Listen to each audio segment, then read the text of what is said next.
Natco Pharma, Polyplex, Uflex, Ester Industries, Prime Focus, Jindal South West Holdings ఇవన్నీ ఈ మధ్య blockbuster shares.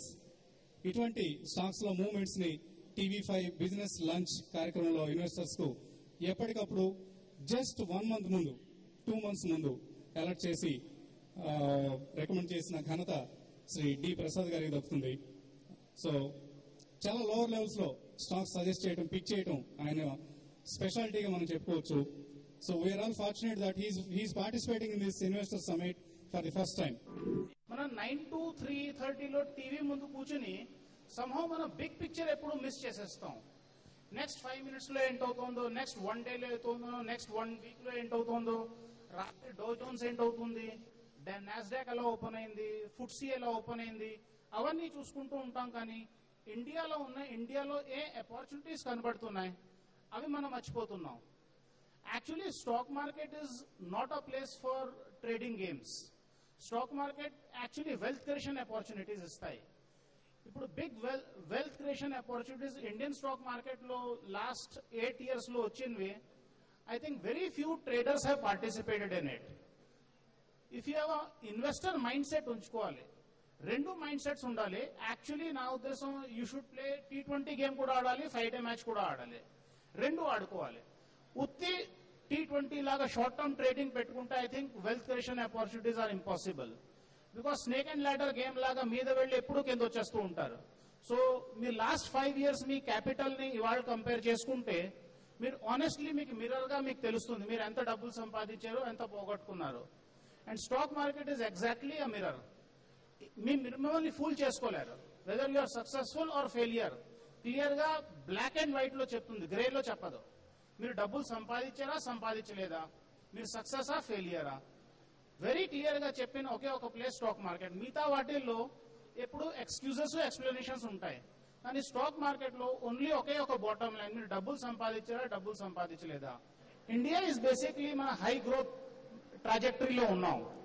ఈ high growth trajectory in spite of lot of obstacles, మనకి coalition politics ఉంది, multi party government ఉంది, single party rule లేదు, decisions లో చాలా టైం పడుతుంది. ప్రతి bill, whether insurance bill, labour reform bill, pension bill అన్ని పెండింగ్ ఉన్నాయి. ఇవి కాకుండా కూడా మేము గ్రో చేస్తున్నాం. This lot of bureaucratic problems. A problem అయినా రెడ్ టేపిజం అవుతుంది. Commonwealth is the best example of red tapism. Poor infrastructure ఉంది. ఎక్కడ చూస్తున్నా రోడ్లు ఒక 15 days వర్షాలతో రోడ్లు పెరిగిపోతాయి. కానీ ఇవన్నీ కాకుండా కూడా India still achieving 8.5 to 9% growth rate. Versus world లో ఏ కంట్రీలో 2% కంటే ఎక్కువ గ్రోత్ లేదు except for India and China. So India is a runner without shoes. మనం జోడు లేకుండా పరిగెడుతున్నాం. So you can imagine once మాకు షూస్ ఉంటే ఎంత ఫాస్ట్ గా పరిగెట్టగలం. This is the best example of India's potential. ఇవన్నీ ప్రాబ్లమ్స్ ఉన్నాయి, but these are also opportunities. ఎన్ని చోట్ల రోడ్ లేవో అన్ని చోట్ల రోడ్లు కట్టగలం. So there is a 2 way of looking things. Glass half full ఉందా, హాఫ్ ఎంప్టీ ఉందా. సో కరెంట్లీ మనం 8.5% గ్రోత్ చేస్తున్నాం. కానీ నెక్స్ట్ 5 years, నెక్స్ట్ 10 years కూడా ఈ గ్రోత్ రేట్ మెయింటైన్ అవుతుంది. ఈ గ్రోత్ రేట్ మెయింటైన్ అవుతే బిగ్గెస్ట్ బెనిఫిషియరీ స్టాక్ మార్కెట్ అవుతుంది. స్టాక్ మార్కెట్ బిగ్గెస్ట్ బెనిఫిషియరీ అంటే stock market investors, traders, all participants direct and direct beneficiary అవుతారు. So question and answer session start చేద్దాం. Nifty 6,000 points cross అయింది, Sensex 20,000 points cross అయింది. But దీంట్లో participate maximum వచ్చేసి FIs నుంచే flows ఎక్కువ వచ్చినాయి. కాబట్టి దీన్ని మనం మార్కెట్ ని ఎంత నికరంగా స్ట్రాంగ్ గా ఉంటుందని మనం భావించవచ్చు. ఎఫ్ఐ పార్టిసిపేషన్ ఎక్కువ ఎందుకు ఉంది? అలా కన్విక్షన్ ఉంది మన ఎకానమీ పైన. గ్లోబల్ కరెక్షన్స్ వస్తాయి, వచ్చినప్పుడు మన దగ్గర కూడా మార్కెట్ కరెక్టివ్ మోడ్కి వెళ్ళినా తిరిగి అదే 2,500 నిఫ్టీ రాదు, అదే 5,000 నిఫ్టీ రాదు. హయ్యర్ బేస్ ఫామ్ అవుతుంది. మేబీ 5,600 బేస్ కావచ్చు ఈసారి. కాబట్టి బ్రాడ్ రేంజ్ 5,600 to 6,500 కూడా కావచ్చు. ఎందుకంటే ఇంకా స్కీమ్ ఉంది నిఫ్టీలో, లేదని కాదు. అండ్ ఇంకోటి గుర్తుంచుకోండి, కంప్రెస్డ్ స్ప్రింగ్ లాగా 4,750 నుంచి 5,500 బ్యాండ్ లో నిఫ్టీ కన్సాలిడేట్ అయింది. ఆ స్ప్రింగ్ ఒకసారి రిలీజ్ చేస్తే ఆ బౌన్స్ ఎంత వస్తుందంటే యూజువల్లీ 50% జంప్ కూడా వస్తుంది. You cannot rule out on the up side. 50% అంటే మీరు బాటమ్ 4,750కి 50% కూడా వేసుకుంటే maybe 7,000 Nifty is there on cards. అది 6 months లో రావచ్చు, 1 year లో రావచ్చు, బట్ డెఫినెట్లీ వస్తుంది. Next question. Due to theories ప్రకారం ఏంటంటే stock markets grow as per the GDP growth rate. Sir do you agree sir? Stock markets will grow as according to the GDP of the country, obvious. Right? But ఇప్పుడున్న stock markets ఏంటంటే they are growing high. So can you expect crashes all the time? ఎందుకంటే they are not in tandem కాబట్టి. Not all the times. Crash అనేది stock market లో పెరగడము పడడం మామూలే అండి. కరెక్షన్స్ వస్తుంటాయి, ప్రాఫిట్ బుకింగ్ అనేది ఉంటుంది. అంతేగాని క్రాష్ అనేది ఒక 5%, 6%, ఈవెన్ 10% వరకు కరెక్షన్స్ ప్రతి స్టాక్ మార్కెట్ లో ఎంత పెరిగినా కూడా వస్తుంటాయి. అది మామూలే. ఆ క్రాష్ అయిపోవడం అనేది ఉండదు. అదే ఇంతకుముందు నేను చెప్పాను 2008 అనేది అది డిఫరెంట్ సినారియో. ఎప్పుడు రాలేదు. అది మళ్ళీ రాకపోవచ్చు, 90% రాకపోవచ్చు, ఒక 10% రావడానికి ఉంటుంది. కానీ ఎప్పుడు కూడా ఏంటంటే ఎకానమీ రిఫ్లెక్ట్స్ ద మార్కెట్స్ అండి. సో దాని తగ్గట్టుగానే మార్కెట్ పోతుంటుంది. సో మనం ఇండియన్ మార్కెట్ పెరుగుతుంది బికాస్ ఆఫ్ మన ఎకానమీ, మన జీడీపీ గ్రోత్ వల్ల పెరుగుతున్నాయి. సార్, ఎఫ్ఐఎస్ ఇన్వెస్ట్మెంట్ చేసిన స్టాక్స్ పైన మేము ఇన్వెస్ట్ చేస్తే లాభదాయకమా? దయచేయండి. మీరు స్టాక్స్ ఫండమెంటల్ చూసుకోండి. మంచి ఫండమెంటల్స్ ఉంటే ఎఫ్ఐఎస్ ఆటోమేటిక్లీ వస్తాయి. ఎఫ్ఐఎస్ ఇన్వెస్ట్ చేస్తున్నారని మీరు చేయొద్దు. స్టాక్స్ లో ఫండమెంటల్స్ ఉంటే ఎఫ్ఐఎస్ వస్తారు. ఆ ఎఫ్ఐ ఉన్న స్టాక్స్ లో ఫండమెంటల్స్ చూసుకోండి. మీకు ఫండమెంటల్ నచ్చితే, స్టోరీ నచ్చితే, సెక్టర్ నచ్చితే, ప్లస్ మీ రిస్క్ అపిటైట్. ఇప్పుడు ఎక్స్పోర్ట్ డ్రివెన్ ఎకానమీ స్టాక్స్ అది మీరు కంఫర్టబుల్ గా ఉంటారు. సడన్ డొమెస్టిక్ కన్సంప్షన్ స్టాక్స్ లో మీరు కంఫర్టబుల్ గా ఉంటారు. సో పారామీటర్ ఎఫ్ఐఏ ఉండకూడదు, పారామీటర్ స్టాక్ స్టోరీ ఉండాలి. Why SEBI could not protect even face value to the all investors when the money is with the company itself?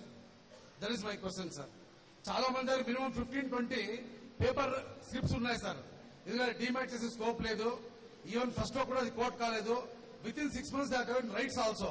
For 100 shares they are given 200-300 shares, sir. Example, SunSource, Justfall Credits like that. They are not at all quoted. Why SEBI has not taken action on them? Because these are the money, hard money. They should protect at least face value of the amount, what I feel, in the investors' point of view.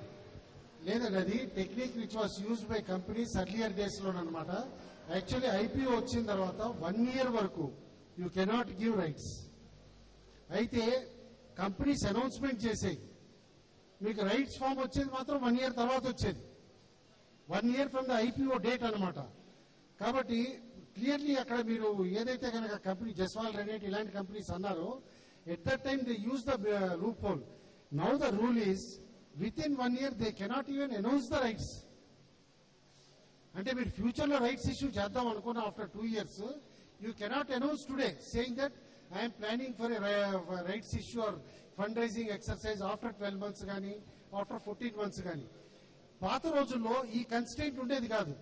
కాబట్టి ఏంటంటే exact 12 months అవ్వగానే తిరిగి public దగ్గర డబ్బులు తీసేసుకోవడానికి list అయిన share public issue చేసి list అయిన next day నాడే కొన్ని కంపెనీస్ 3 months కూడా చేసి రైట్స్ అనౌన్స్మెంట్లు చేసి, బట్ యాక్చువల్ మీకు రైట్స్ ఫామ్ ఇంటికి ఎప్పుడు వచ్చేది? At the end of 1 year. Technical violation చేసి చాలా చీట్ చేశారు. అవన్నీ ఇది వరకటికి ఇప్పటికి చాలా రెగ్యులేటరీ చేంజెస్ వచ్చినాయండి. ఒకటి మనం అర్థం చేసుకోవాల్సింది ఏంటంటే యుఎస్ లో సెక్యూరిటీస్ ఎక్స్చేంజ్ కమిషన్ ఇవాళ అంత స్ట్రిక్ట్ లెవెల్స్ కి రీచ్ అయినా కూడా అక్కడ ఫ్రాడ్స్ అవుతున్నాయి.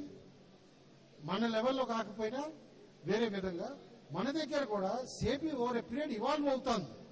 1 by 1 ఇట్లా లూప్ హోల్స్ ప్లగ్ అవుతున్నాయి. కాబట్టి సేబీని కూడా బ్లేమ్ చేయలేం మనం. Every step is in the move of improving investors protection fund.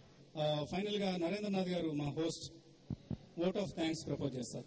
Andhra CNBC లేకపోతే ఆంధ్ర ఎన్డీటీవీ, TV5 మరియు స్టీల్ సిటీ సెక్యూరిటీస్ తరఫున ఇక్కడున్న వాళ్ళలో చాలా మంది అంటే ఇన్వెస్టర్స్ ఉన్నారు, లేదా ఫ్యూచర్ లో ఇన్వెస్ట్ చేయడానికి రెడీగా ఉన్న వాళ్ళు చాలా మంది ఉన్నారు, ట్రేడర్స్ కూడా ఉన్నారు. అంటే ఇక్కడ వచ్చిన వాళ్ళు అందరూ కూడా చాలా మంది అకౌంట్ ఉన్న వాళ్ళు, లేని వాళ్ళు, ఇన్వెస్టర్స్ అందరూ ఒక బ్లెండ్ ఆఫ్ పీపుల్ ఇక్కడ ఉన్నారు. వాళ్ళందరికీ ఇక్కడ మెయిన్ ఏంటంటే మన మిగులు డబ్బుని స్టాక్ మార్కెట్ లో బాగా నిపుణుల సలహాలు తీసుకుని ఇన్వెస్ట్ చేస్తే మిగతా అన్నిటికంటే ఇప్పుడు మొన్ననే ఫార్చ్యూన్ 400 లో Warren Buffett is a investor మన మాదిరినే. అతను second richest world richest person గా ఈ హాజ్ ఎమర్జ్డ్. కాకపోతే ఇప్పుడు TV5 money.com ద్వారా చాలా మంది ఎన్రోల్ చేసుకుని మా దగ్గర అకౌంట్ ఓపెన్ చేసి తన ఒక రకంగా స్పెషలైజ్డ్ సలహాలు తీసుకుంటే డెఫినెట్ గా స్టాక్ మార్కెట్ లో వచ్చిన రిటర్న్స్ మనం పెట్టుబడి పెట్టేటప్పుడు, రియల్ ఎస్టేట్ లో పెట్టుబడి పెట్టేటప్పుడు డాక్యుమెంట్ ఎలా చూసుకుంటాం, లేకపోతే ఇంకేదైనా పొదుపు చేసేటప్పుడు ఇంట్రెస్ట్ పోర్షన్ ఎలా చూసుకుంటాం, అలాంటి జాగ్రత్తలు ఇక్కడ తీసుకుంటే ఖచ్చితంగా మిగతా అన్ని ఇన్స్ట్రుమెంట్స్ లో కంటే స్టాక్ మార్కెట్ లో ఎక్కువ రిటర్న్స్ వచ్చేదానికి అవకాశం ఉంది. కాకపోతే దాంట్లో స్పెషలైజ్డ్ మీరందరూ హోంవర్క్ చేయకుండా మీ తరఫున హోంవర్క్ చేయడానికి TV5 ఆల్రెడీ money.com ని ఓపెన్ చేస్తుంది. దాన్ని యూటిలైజ్ కరెక్ట్ గా చేసుకుని మీరు ఇన్వెస్ట్ చేయగలిగితే డెఫినెట్ గా మనం రియల్ ఎస్టేట్ లో కంటే లేకపోతే మిగతా ఇతర రంగాల్లో కంటే డెఫినెట్ గా మీకు మంచి రిటర్న్స్ వచ్చే అవకాశం ఉంది. So thank you friends. So Narendranath గారు అండ్ టీమ్, ప్రభాకర్ రెడ్డి గారు, అలాగే శ్రీనివాస్ రెడ్డి గారు, మనోహర్ రెడ్డి గారు అందరికీ మా హృదయపూర్వక ధన్యవాదాలు. నెక్స్ట్ టైం మళ్ళీ హిందూపూర్ లో ఇన్వెస్టర్ సమ్మిట్ ను స్టీల్ సిటీతోనే కలిసి నిర్వహిస్తాం.